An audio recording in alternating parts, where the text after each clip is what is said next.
اموی بادشاہ بنو امیہ کا سب سے حسین بادشاہ سلیمان بن عبد الملک، سب سے حسین، 42 سال کی عمر، جوانی، اس کی میت کو قبر کے قریب کیا گیا تو ہلنے لگا تو اس کے بیٹوں نے کہا ہمارے ابا زندہ ہیں، وہ سختہ ہو گیا ہے، زندہ ہیں۔ عمر بن عبدالعزیز رضی اللہ رحمت اللہ علیہ فرمانے لگے ارے بھتیجو زندہ نہیں ہے، قبر کا عذاب جلدی شروع ہو گیا ہے، بل عجل اللہ بالعقوبہ، چھپاؤ، جلدی چھپاؤ۔ عمر بن عبدالعزیز جس تخت پر بیٹھے اس پر سلیمان تھا، اس پر ولید تھا، اس پر عبد الملک تھا، ان تینوں نے اپنے من کو راضی کیا، عمر بن عبدالعزیز نے اپنے رب کو راضی کیا۔ جب عمر بن عبدالعزیز کا وقت آیا مرنے کا تو انہوں نے بلایا رجا بن حیوہ سے، فرمایا کہ میں نے عبد الملک بن مروان، چاچا بھی تھے سسر بھی تھے، ان کی بیٹی فاطمہ سے شادی ہوئی تھی، میں نے اس کو قبر میں اتارا، کفن کی گرہ کھول کے دیکھا تو اس کا چہرہ قبلے سے ہٹ چکا تھا، رنگ کالا سیاہ پڑ چکا تھا۔ عبد الملک بن مروان گورا چٹا تھا، یہ جگہ سرخ تھی، کالا۔ پھر میں نے ولید کو قبر میں اتارا، اس کا بیٹا 10 سال حکومت کی، اس نے 21 سال حکومت کی، اس نے 10 سال کی، ولید بن عبد الملک۔ میں نے اس کے کفن کی گرہ کو کھول کے دیکھا تو اس کا رنگ سیاہ ہو چکا تھا اور قبلہ کی طرف سے چہرہ پھر چکا تھا۔ پھر سلیمان کا واقعہ تو ابھی سنایا، پھر سلیمان کو قبر میں اتارا اور اس کے کفن کی گرہ کو کھول کے دیکھا تو اس کا چہرہ قبلے سے ہٹ چکا تھا۔ اب میں جا رہا ہوں، مجھے دیکھنا۔ پہلے تینوں نے حکومت کی پوجا کی اور عمر بن عبدالعزیز نے اپنے اللہ کی پوجا کی۔ انہوں نے ایک بڑا عجیب خطبہ دیا جب خلیفہ بنے، اے لوگو، بچپن میں شعر و شاعری کا شوق تھا تو میں شاعر بنا، تھوڑا سا اٹھان ہوئی تو علم کا شوق لگا، میں نے علم حاصل کیا، جوان ہوا تو فاطمہ بنت عبد الملک سے عشق ہوا، میں نے اس سے شادی کی، اب اللہ نے مجھے حکومت دے دی ہے، اب تم دیکھو کہ میں اس سے اپنے اللہ کو راضی کروں گا۔ ہمارے حکمران تو ووٹ سے آتے ہیں اور چلے جاتے ہیں 4-5 سال کے بعد، ان کی وراثت میں حکومت آ رہی ہے اور 3 بر اعظم پر حکومت ہے، اور ایسا رعب و دبدبہ ہے بنو امیہ کا، کوئی ان کے سامنے سر نہیں اٹھا سکتا۔ اور یہ بندہ 2 سال 2 مہینے 3 بر اعظم میں زکوٰۃ لینے والا کوئی نہ بچا، 3 بر اعظم میں سوال کرنے والا کوئی نہ بچا، 3 بر اعظم میں ظالم کوئی نہ بچا، 3 بر اعظم میں مظلوم کوئی نہ بچا۔ لیکن خود کیسا رہا؟ گھر آئے، فاطمہ بڑے اچھے دن گزرے ہیں، اب امتحان ہے، میں تیرا حق نہیں ادا کر سکوں گا، طلاق لینی ہے میں حاضر ہوں، ساتھ دینا ہے تو میرے اپنے حق معاف کرو، اپنے حق معاف کرو۔ فاطمہ جیسی عورت انسانی تاریخ میں کوئی نہیں آئی، سیاسی لحاظ سے، سیاسی۔ دادا مروان بادشاہ، باپ عبد الملک بادشاہ، بھائی ولید بادشاہ، دوسرا بھائی سلیمان بادشاہ، تیسرا بھائی ہشام بادشاہ، چوتھا بھائی یزید بادشاہ اور اپنا خامن بادشاہ۔ 7 نسبتوں سے یہ عورت شہزادی ہے۔ کائنات انسانی تاریخ میں اتنی بڑی عورت کوئی نہیں آئی، سیاسی۔ فاطمہ کہنے لگیں عمر، میں نے سکھ کے دن تیرے ساتھ گزارے ہیں، دکھ میں تجھے چھوڑ کے نہیں جاؤں گی، جاؤ میں نے اپنے سارے حق معاف کیے۔ پھر حضرت عمر بن عبدالعزیز کی راتیں اور دن کیسے گزرے؟ فاطمہ بنت عبد الملک فرماتی ہیں 2 سال 2 مہینے میں وہ میرے بستر پر میرے ساتھ نہیں لیٹے، انہیں غسل کی ضرورت نہیں پیش آئی، مصلے پہ بیٹھتے اور روتے وہیں سو جاتے اور روتے وہیں سے اٹھتے۔ پر 3 بر اعظم میں ظالم کوئی نہ بچا، مظلوم کوئی نہ بچا، زکوٰۃ لینے والا کوئی نہ بچا، بھکاری بھیک مانگنے والا کوئی نہ بچا، 3 بر اعظم کو ایسے صاف کر دیا۔ یہ فیصل آباد بھی ان کی حکومت میں شامل تھا، چونکہ ملتان وہ بمبئی تک اور ملتان دیپال پور تک یہ سارا علاقہ ملتان میں آتا ہے، اور محمد بن قاسم نے ملتان فتح کیا ولید کے زمانے میں۔ اپنی حکومت کو اللہ کی رضا کے لیے استعمال کیا۔ کیسے استعمال کیا؟ سارے مال فاطمہ کا سارا زیور بیت المال میں ڈال دیا، تنخواہ پہ آ گئے، عید کا موقع آیا، بچوں نے ماں سے کہا، 12 بچے تھے، بچیاں 12 بچے بچیاں، ہمیں کپڑے لے کر دو، عید آ رہی ہے، ہر آدمی اپنے بچوں کے لیے کپڑے لے رہا ہے، ہمارے بچے بھی کہہ رہے ہیں کپڑے لیں، جاؤ بھائی لو۔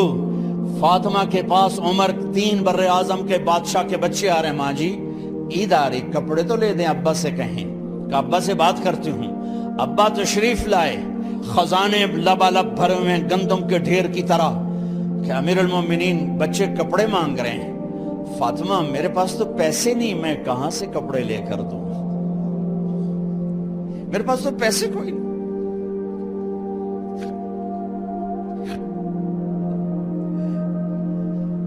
حضرت فاطمہ نے کہا پھر بچوں کا کیا کروں؟ کہا پھر مجھے بھی نہیں پتا کیا کروں۔ اس کے پہلے 3 حکمرانوں نے لوٹ مار کے بازار گرم کیے، ظلم و ستم کے پہاڑ توڑے، اور آج اسی خزانے پہ ایک شخص بیٹھا ہے جو اللہ کو راضی کرنے کے جھنڈے گاڑ رہا ہے۔ تو فاطمہ نے کہا آپ ایسا کریں، اگلے مہینے کی تنخواہ ایڈوانس لے لیں، اس سے میں اپنے بچوں کو کپڑے لے دیتی ہوں، اور گھر کا خرچہ میں مزدوری کر کے گھر کی روٹی چلا لوں گی۔ ارے اپنی تاریخ پڑھو، صرف ڈرامے ہی نہ دیکھتے رہ جاؤ، صرف گانے ہی نہ سنتے رہ جاؤ، اور بھی دکھ ہیں زمانے میں محبت کے سوا، راحتیں اور بھی ہیں وصل کی راحت کے سوا۔ انہوں نے اپنے بلایا وزیر خزانہ مزاحم، اپنا ہی غلام، ہاں بھائی مزاحم ہمیں بچوں کے کپڑے چاہیے، تو اگلے مہینے کی تنخواہ ایڈوانس مل جائے۔ وہ کہنے لگے امیر المومنین آپ مجھے لکھ کر دے دیں کہ آپ 1 مہینہ زندہ رہیں گے، میں آپ کو تنخواہ دے دیتا ہوں۔ عمر بن عبدالعزیز سر جھکایا، اٹھے، گھر گئے، فاطمہ میرے بچوں سے کہہ دو کہ تمہارا باپ کپڑے لے کے نہیں دے سکتا۔ اپنی تاریخ تو دیکھو،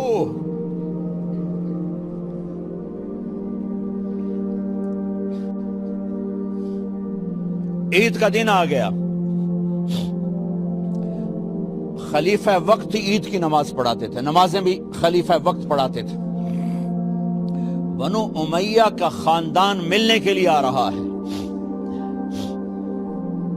سارے سرداروں کے بیٹے اعلیٰ پوشاک، اعلیٰ لباس،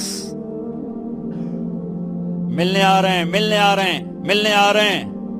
تھوڑے دیر بعد دیکھا تو بچے بھی ملنے آ رہے ہیں، امیر المومنین کی حیثیت سے بچے باپ کو ملنے آ رہے ہیں، اور ان کے جسموں پر پرانا لباس ہے۔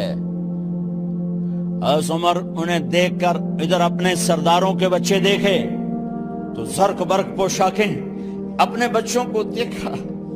ارے اس باپ سے پوچھو جو سب کچھ کر سکتا ہو اور پھر مٹھی بند کر دے کہ نہیں میں نے حرام کی طرف نہیں جانا۔ بچوں کو دیکھا تو آنکھیں ڈب ڈبا گئیں، آنکھوں میں آنسو آ گئے۔ فرمایا میرے بچوں آج تمہیں اپنے باپ سے گلہ تو ہوگا کہ آج ہمارے باپ نے کپڑے ہی نہ لے کے دیے۔ ان کے ایک بیٹے ہیں عبد الملک، ان سے بھی 4 ہاتھ آگے تھے، ان سے پہلے ہی فوت ہو گئے تھے۔ کہنے لگے ابا جان آپ کو مبارک ہو، آپ نے قومی خزانے میں بددیانتی نہیں کی ہے، آپ کو مبارک ہو۔ آج ہمارا سر بلند ہے، ہم شرمندہ نہیں ہیں، ہم شرمندہ نہیں ہیں۔ انسانوں کو کپڑوں پہ نہیں تولا جاتا، آج کا میرا دیس کا مالدار اتنا فقیر ہو گیا ہے، اتنا چھوٹا ہو گیا ہے کہ وہ اپنا تعارف کروانے کے لیے 50 لاکھ کی گھڑی لیتا ہے، 6 لاکھ کا جوتا لیتا ہے۔ آج کی بیگم اتنی چھوٹی ہو گئی ہے کہ اپنے قد کو بڑا کرنے کے لیے وہ 10 لاکھ کا ہینڈ بیگ لیتی ہے کہ دیکھو میرا بیگ 10 لاکھ کا ہے۔ ارے میری بہن، تو 10 ٹکے کی بھی نہیں رہی اگر تو نے بیگ سے اپنے آپ کو بڑا بنایا۔ او میرے دوست، تو 2 ٹکے کا نہیں ہے اگر تو 10 لاکھ کے جوتے اور 50 لاکھ کی گاڑی سے اور 50 لاکھ کی گھڑی سے اگر تو بڑا بننا چاہتا ہے۔ ارے اس دھوکے سے نکلو۔ برینڈڈ کہاں جا رہے ہو؟ جب تم اپنی ذات میں بے قیمت ہو تو رب ذوالجلال کی قسم، تمہاری گھڑیاں، تمہارے بیگ، تمہاری گاڑیاں، تمہارے بنگلے تمہاری عزت کو بڑھا نہیں سکتے۔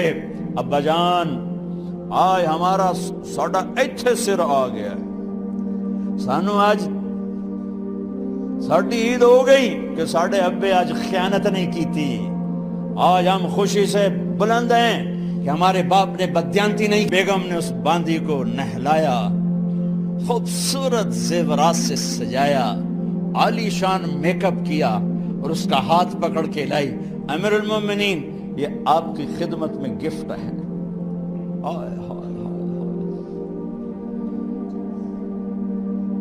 اس کو یوں دیکھا، فرمایا کہاں سے آئی تھی؟ کہا جی عبد الملک نے کوفے سے مجھے زبردستی اٹھوایا تھا۔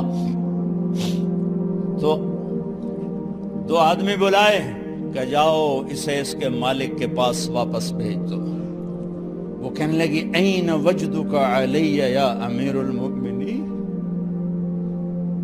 امیر المؤمنین آپ کا عشق کہاں گیا جو میرے ساتھ تھا؟ تو عمر کی آنکھیں بھر آئیں، کہا وہ پہلے سے بھی زیادہ ہے لیکن تمہیں اللہ کے لیے قربان کرتا، میں اپنے عشق کو اللہ کے لیے قربان کرتا۔ ہاں اب اللہ نے صلہ کیا دیا؟ جب انتقال ہونے لگا تو بلایا رجا کو، جو میں بات پہلے چھوڑ کے ادھر ان کی تھوڑی سیرت بتائی کہ رجا اب میں مرنے لگا ہوں۔ عبد الملک کالا ہو گیا تھا، ولید کالا ہو گیا تھا، سلیمان کالا ہو گیا تھا۔ یہ کیوں کالے ہوئے تھے؟ یہ بے نمازی نہیں تھے، بدکاری نہیں کرتے تھے، کسی کی طرف ان کی میلی آنکھ نہیں اٹھی کبھی۔ یہ ظالم تھے، ظالم انسانوں کا خون پیا، مال میں خیانت کی، اس پر اللہ نے چہرے پھیر دیے۔ آج عمر بن عبدالعزیز جا رہا ہے کہ دیکھو میں جا رہا ہوں، مجھے دیکھو میرے ساتھ کیا ہوتا ہے۔ ان کا انتقال ہوا، ان کی میت قبر کے کنارے رکھی گئی اور اب نیچے اتارنا ہے۔ سلیمان کی میت کو اتارنے لگے تو ہلنے لگا اور عذاب قبر پہلے شروع ہو گیا۔ عمر کی میت کو جب قبر کے قریب کیا گیا، ایسے ہوا کا جھونکا آیا، ایک پرچہ ایسے لہراتا ہوا یوں آیا، یوں آیا، یوں آیا اور عمر کے سینے پر گر گیا۔ لوگ کٹھے ہو گئے، پرچے کو کھول کے دیکھا گیا تو اس پہ لکھا تھا بسم اللہ الرحمن الرحیم، براءۃ من اللہ لعمر بن عبد العزیز من النار۔ یہ پروانہ ہے اللہ کی طرف سے اس کے بندے عمر کے لیے کہ اسے جہنم سے نجات کی خوشخبری سنا دی جائے۔ آہا، مرنا ہو تو یوں مرو، اللہ ایسی موت دے دے۔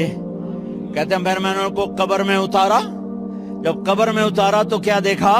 میں نے کفن کی گرہ کھولی تو چہرہ قبلے کی طرف فٹ اور یوں لگا جیسے 14ویں رات کا چاند قبر میں اتر آیا ہو۔ میرے بھائیوں بہنوں، اپنے اللہ سے صلح کر لو، اپنے اللہ سے صلح کر لو۔ اس کے محبوب مصطفیٰ صلی اللہ علیہ وسلم کی غلامی میں آ جاؤ، آ جاؤ، آ جاؤ۔ یہی ایک راستہ نجات کا ہے، یہی ایک راستہ اللہ تک پہنچانے والا ہے۔ اور آخری بات کرتا ہوں، اس دیس کی نفرتوں نے اسے آگ لگا دی ہے۔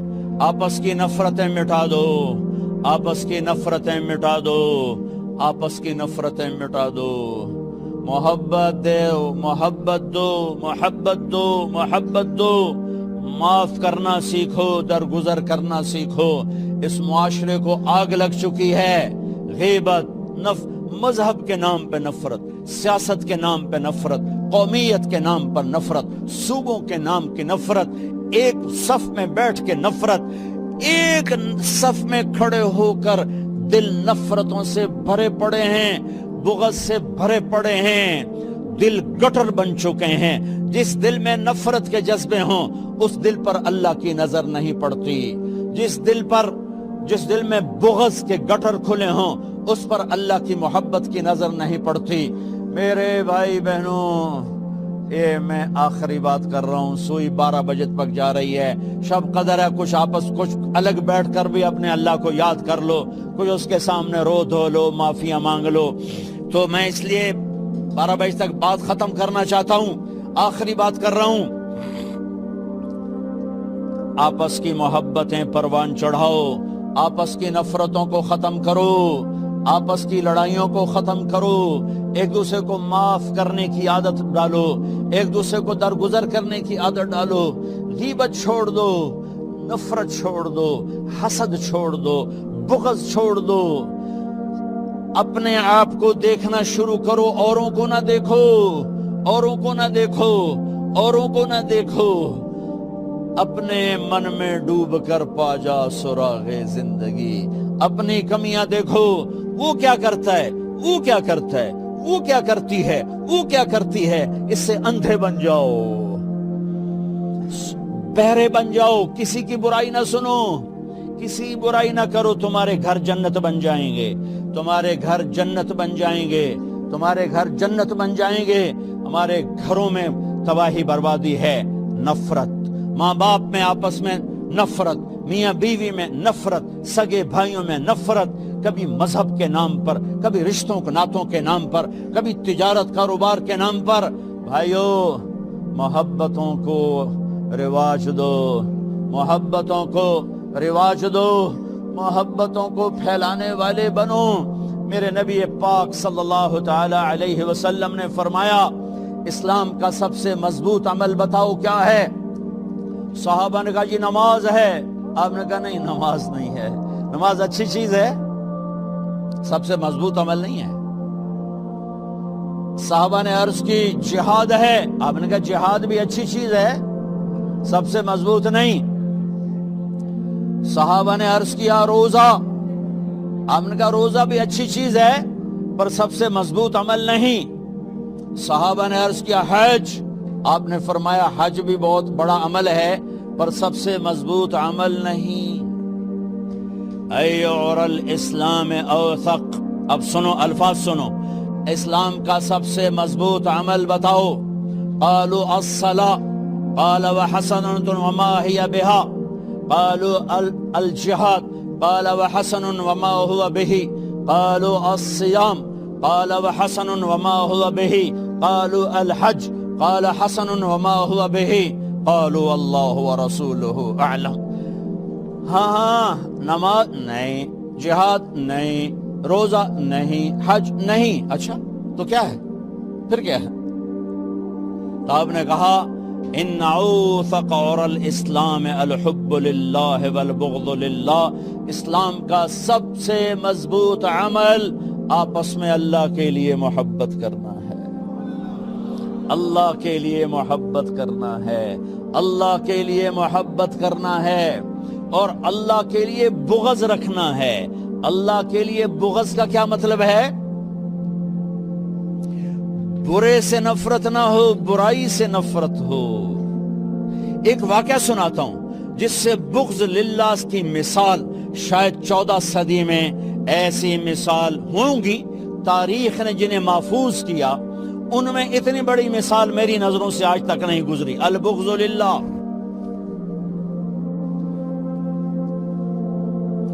خیبر کی جنگ، یہودی اور حضرت علی کا ٹکراؤ. حضرت علی نے یہودی کو گرایا، قتل کرنے کے لیے تلوار اٹھائی، یہودی نے منہ پہ تھوک دیا تو آپ پیچھے ہٹ گئے، اٹھ گئے کہ دوبارہ آؤ. کہیں یہ کیا؟ ارے میں نے تو منہ پہ تھوک دیا غصے میں، چلو جلدی ختم کرے مجھے، تو مجھے کیوں چھوڑ کے پیچھے ہٹ گئے؟ تو سنو، تیرا میرا ذاتی کوئی جھگڑا نہیں، میں تمہیں اللہ کے لیے قتل کر رہا تھا، میں اللہ کے لیے تمہارے ساتھ لڑ رہا تھا. جب تم نے میرے منہ پہ تھوکا تو مجھے غصہ آ گیا، ذاتی غصہ. اب کہیں یہ تلوار میرے غصے کی وجہ سے نہ چل جاتی، اس لیے میں پیچھے ہٹ گیا. آؤ دوبارہ لڑیں گے. انہوں نے کہا مجھے کلمہ پڑھا، میں نہیں لڑتا.